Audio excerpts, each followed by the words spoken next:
Hi and welcome to my Brain and Beyond channel. It's Joe, I'm a clinical psychologist, and today I'm talking about the impact of psychological problems or disorders on illness and disease. This is an area I'm really passionate about, and I want you to get excited about it too, because really it's the key to ultimate health and wellness, and it bypasses a lot of what we think is true as far as medicine and the management of disease, both physical and psychiatric. It's a scientific fact that the hormones of stress downregulate genes and create disease, long-term effects. Human beings, because of the size of the neocortex, we can turn on the stress response just by thought alone. We can think about our problems and turn on those chemicals.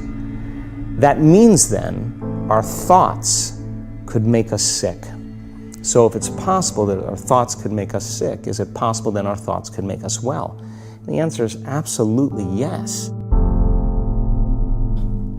Empirically, the psychomedical profession refers to this area of study as psychoneuroimmunology or health psychology or psychosomatic medicine or integrative medicine. But I and others refer to this area as energy psychology. It is a holistic and effective way to treat the whole person. The most simple way to consider this is we are electromagnetic beings, that we are comprised of flesh and bones and skin and organs, and that's the physical body. But we have a mind that has functions such as language, thought, metacognition, emotions, dreams, hopes and goals.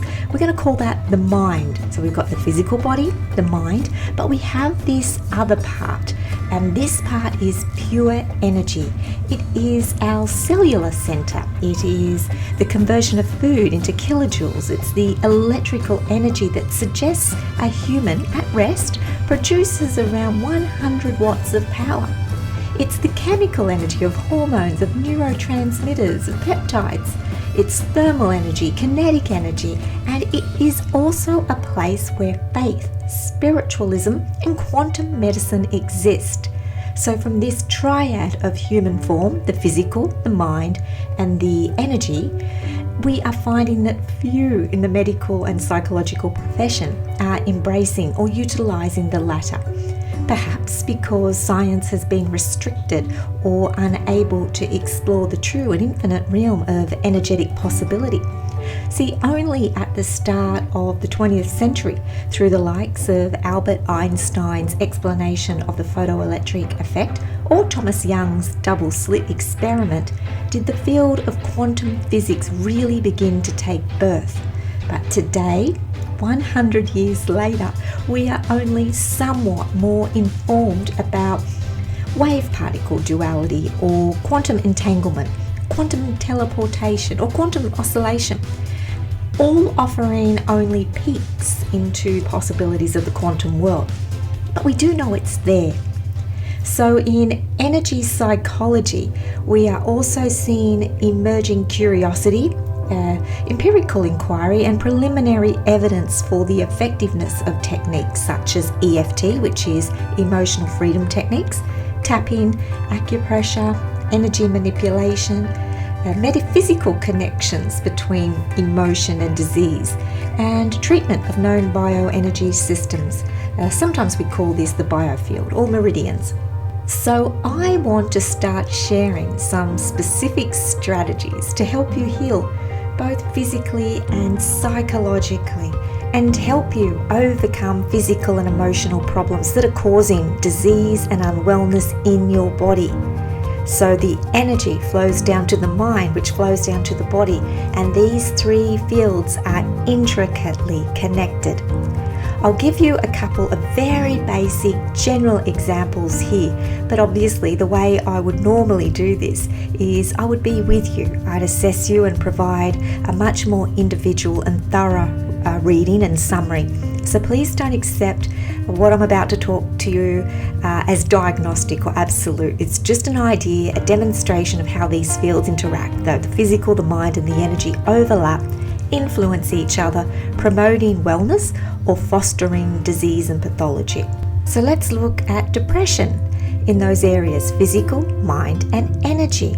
So physical, presents with pains and aches, fatigue, headaches, digestive problems, and loss of energy. The metaphysical means these symptoms link to areas of the body such as the liver and the gallbladder in depression. The mind leads to emotional experience, and often it's anger or loss, resentment or shame. Now, when we look at the energy centers of depression, we have an energetic cooling. The body literally cools and slows down, hence the term depressed. And we need to warm the body up. So in psychology, we might do behavioral activation and get someone exercising, paradoxical activity to counterbalance how the person is feeling. So we're reconnecting here with our energy centers to the earth through techniques like grounding and mindfulness. We want to remove metallic toxins and heavy metals, and we want to focus on the feet, which is where movement starts. So feet and grounding, and you'll see how these things are linked. So that would be depression. Something like obesity. The physical side would be shortness of breath. There'd be sweating, there'd be pain, maybe joint discomfort. The metaphysical, this is leading into the thyroid gland, the adrenal gland, and the liver as well. The mind aspect would be emotions of fear, insecurity, possibly guilt-driven beliefs. Now the energy side of this, we need a cleansing and a balance. This is done through tasks such as validation, finding purpose and pleasure in life, self-love in obesity. And dietary things are simply removing trans fats, triglycerides, and looking at the core as the energy center. So the core area, and this is where it does overlap into more alternate terms like the chakra areas or the meridians or the biofield, but I want to keep this relatively science-based and empirical so I don't lose the skeptics amongst you. I'll give you two more examples. So let's say dementia. You know that dementia is one of my areas of clinical interest and personal experience. So in this triad of dementia and the physical mind energy centers, the physical is inflammation and the experience is problems with focus and concentration, maybe a brain fog and confusion. Metaphysically, we are actually looking not just at the brain but the pancreas, and if you're really interested, there is a lot of literature out there now about the correlations between diabetes and dementia and the production of insulin, but I will not go off on a tangent. Let's keep this focus. So the mind component is emotions that may be conducive of unfulfillment, disappointment or incoherence. So now bringing it into the energy center, we're looking at restoration. That is our focus in dementia, restoration. And if you think of what's happening organically in dementia, it is neurodegeneration. So the brain is literally starting to rot away. The term is atrophy. So it's starting to fall apart. It's literally dissolving in a way. So our energy focus is restoration, coherence. The energy center is the crown, and here of course dietary, I mentioned insulin and sugar, but dairy and meat are important contributing factors to neurotoxic effects of dementia and the accumulation of proteins in the brain. So we want to get rid of dairy and meat and look at the gut microbes. So some of the therapies I would be using are photobiomodulation, which is using color and light and sound, biomagnetism, and focusing on blood flow. So we're bringing those three things together. One more example, let's say multiple sclerosis. Keeping in mind, we can do this with any condition, but multiple sclerosis, the physical, vision, numbness, weakness, lack of balance, potentially bladder, bowel problems. Metaphysically, we're talking about the spleen and the central nervous system. The mind aspect is protection, thoughts of lack of safety or stress, worry, communication disruptions or inflexibility of the mind. Energetically, we're looking at this energy center to restore a sense of safety and calm. The core area is the heart when we're looking at MS. Dietary wise, glutamine, B12, vitamin D, which is also linked to immunity, and focusing on fine flow, de-arousal and hydration.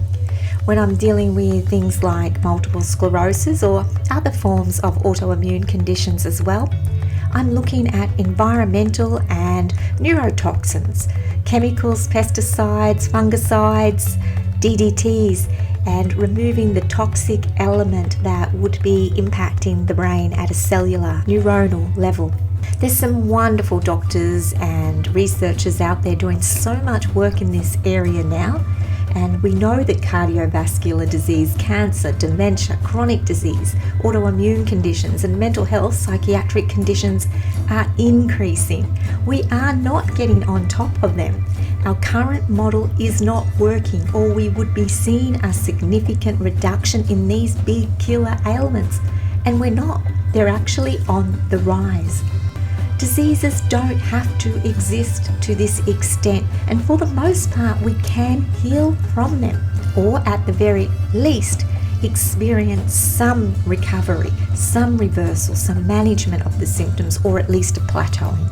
But you don't necessarily learn this from your doctor or your psychologist. I didn't even learn it in university, but now I know, and I want to share this information with you. And more medical and allied health professionals are embracing this information now too. Now this channel is relatively new and it's very small, but if I can help one person recover from a disease or diagnosis that they thought was chronic, terminal, or hopeless, then I will have served a significant purpose. I have so much to say on this topic, and for those people that are my patients, they know I get very passionate and excited about this, and that's because I know recovery is possible. But it's only possible through this triad and understanding that the human form is so intricately interconnected that we can't just treat in isolation. So stay with me and please support my work so together we can heal, we can thrive, we can change and evolve into a new era of medicine and optimal wellness and recovery. If you would like to know more, you can email me at energymedicine777@gmail.com, or you can look up where I work, and better still, come and see me one-to-one. Until then, take care of yourselves and each other and have a very happy and peace-filled day. Bye-bye.